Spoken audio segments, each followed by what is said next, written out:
Hey, what's up? This is Cliff. I was gonna tell y'all a story about when I was in prison, man. Um, so I got sent to Pickens County. They had a contract with the state to where if the state was overflowing or whatever, they would send inmates to these holding facilities. And so we get to Pickens County, man, and it's like the most awful place ever. It's a small jail. It's designed to hold 100 people. Madison County holds over 1,000, so you can figure. It's in the middle of nowhere. Like the funniest thing ever, we're driving on a van and we don't see any houses, we don't see any cows, we don't see nothing, and all of a sudden we just come up on a toll booth like in the middle. I swear to God, in the middle of nowhere, and the corrections dude, he pays the toll and we go through, and I'm just like, man. So anyway, we get there, and they do things different there than they do at Madison County. They got that bear mace, look like a can of spray paint with a trigger nozzle on it. And so anyway, the dorms, the way they laid out, they got upstairs that has like 10 20 people up there and 20 people on the bottom. And so and it faces out to the cube so they can look in there and watch you or whatever. And so they had a rule at 10 o'clock at night, you had to be on your bunk. You didn't have to go to sleep, but you had to be on your rack. And only thing you could get up for is go to the bathroom. So we in there one night, and lo and behold, Chris Horton and Tommy Peoples. Yeah, I was locked up. I went to prison with me and Horton and Tommy Peoples were all in the same place. But they were arguing over putting some mail in the mailbox. And the people from the cube come in and said, "Hey, listen, y'all not cut that noise out now, that arguing and stuff." And they went out, and well, as soon as they went out, Tommy and Horton started back up, and then plus we was agging it on, and then it got to where they was talking about fighting or whatever, and people said something, you won't come down here and put that thing in the mailbox. And so Horton goes down there and puts a letter in the mailbox, and they still yapping, and the people come in, and the guards come in and tell us again. They like, "Listen, this is the last time we're telling y'all. If you don't quiet down, we finna mace y'all." We like, all right. And so then everybody like, "Hey man, y'all be quiet, y'all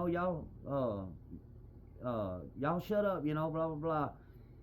So they still going at it, man. And all of a sudden, I'm sitting there on the rack, and I look down, and the old woman, they had an old woman that worked in there that just opened the doors and stuff, and she goes walking out the thing with a towel over her face. And man, all of a sudden, the next guy steps out with a full daggum gas mask on. Look like something you seen from World War II or whatever. I mean, dude had the two things over here. I mean, a real gas mask, bro, with the eyes and whatever. And man, listen, he come in and opened the door up to that dorm and took that whole can of bear mace and all the way to the end, to how the end of a paint can will go like whatever. He sprayed the whole thing and then yanked the door back. Man, in about, I'm talking about 30 seconds. It wasn't long at all. And everybody in there, man, was just blowing snot out your nose. I remember they had individual showers, and there was like, I'll never forget it, man. We had the cold water on, and there was probably 13 people piled on top of one another in the shower in there, just letting that cold water, trying to get that mace off of us.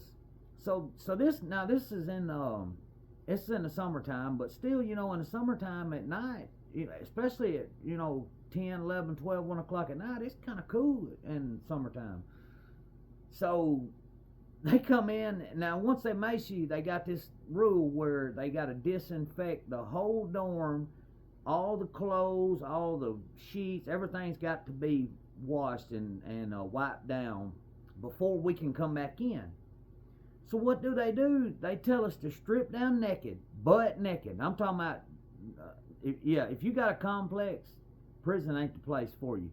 So here we are, all of us butt naked, and they walk us out to this, they got a little fenced in area. It's a tennis court with like a 20-foot fence or whatever. And they take us out there, man. We're butt naked. And it takes them a good 4 or 5 hours to clean this dorm, man. And we're standing outside, and it happened about 10:30, when they maced us. So by the time they get the dorm straightened up, it's like 2:30 in the morning, man. We are freezing, we naked. You know, everybody, I mean, it was humiliating, bro.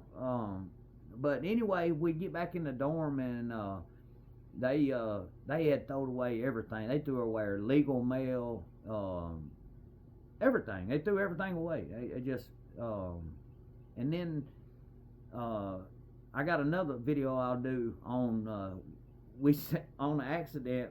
We was plugging the TV up one day and it caught on fire. The outlet did, and they a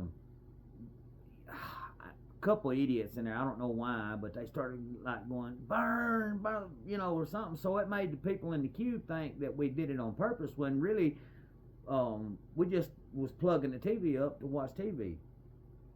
So they run in with a fire extinguisher. Boom, same thing. Got to clean out the dorm and stuff. Well, this time it's during the middle of the day, and it's like 100, man. It was like 105 heat index.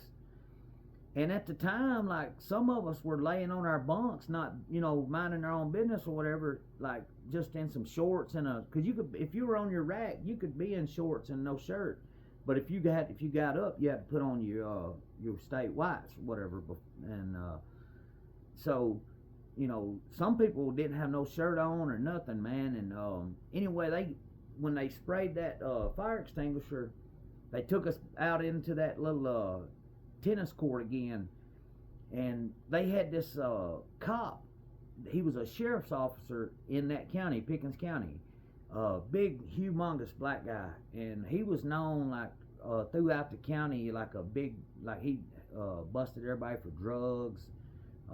They said rumor was like he was one of those, like if you said take that gun and badge off, like he would do it and fight you or whatever. But anyway, we all standing out there, you know, and we know it's gonna be a couple hours, and but this day something just didn't feel right, man. Like I don't know why, but it just didn't. And we're all standing out there, and like my friend of mine, Joy Pugh, he had his shirt, you know, they were button-up shirts. He had it unbuttoned, you know, and some people didn't have on those shirts. And anyway, the jail administrator stood over there by the fence for a couple of hours, and she kept like walkie-talkieing and stuff. And anyway, we're just standing out there, you know, talking or whatever, and all of a sudden something didn't, you know, like, I don't know, something just didn't feel right. And then all of a sudden the jail administrator starts looking up toward where the jail is or whatever, and kind of like nods her head like, yeah. And all of a sudden she just like a bucking bull, she just opens up the gate to where we was. And man, at the same time, here come the sheriff's department, and the big the black dude was leading, and they had tasers. They didn't have guns, but they had tasers just like guns. And when they turned the corner, they run in, get on the ground, everybody hit the fucking ground right now, you know. And we all looking around, he just dropped, you know, and hit the ground. And man, listen, that pavement was so hot. It was 105 heat index. The pavement was so hot. Everybody having to lay face down. They telling you, don't look up, don't even look at me. You know, I'll tase you. You know, you look up, I'll tase you. And what it was, we were burning, man. I remember Joey Pugh, when we went back in the dorm, he took his shirt off, and just that spot where his shirt was unbuttoned from here over, man, it looked like he had been like super sunburned. It was awful, man. Like my arms like that, and the bottom of my chin, where you, or my cheek, where you had to lay your face down. Yeah, that's the kind of stuff they done to us at Pickens County, and all it was they wanted to know. They was like, who started the fire? Who tried to burn the jail down? And we like, look, man, ain't nobody. It was an accident, bro. It was a dude was just plugging up the thing.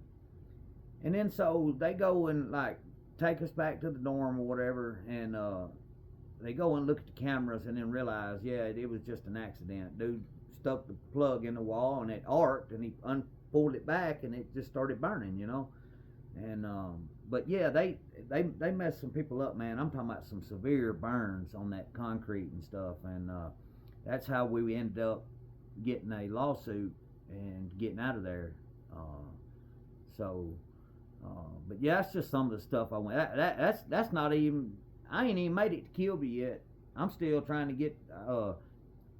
I done pled guilty. I got my sentence, 10-year sentence, and I was supposed to went to Kilby, but I got sidetracked at Pickens County for I don't know, 8 months or something. So yeah, all this happens before I even made it to Kilby. So when I get next video, I'll tell you about. I'll go into Kilby and how that's a processing camp, and in another video I made it.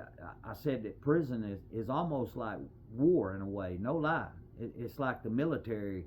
You just don't have weapons and stuff, and you know confined in a space. But the things that go on are, no lie, it's similar to a war, man. And I'll tell you that on the next video, you know. So if you don't mind, hit the like and subscribe. I would appreciate it. And y'all have a good day. Cliff.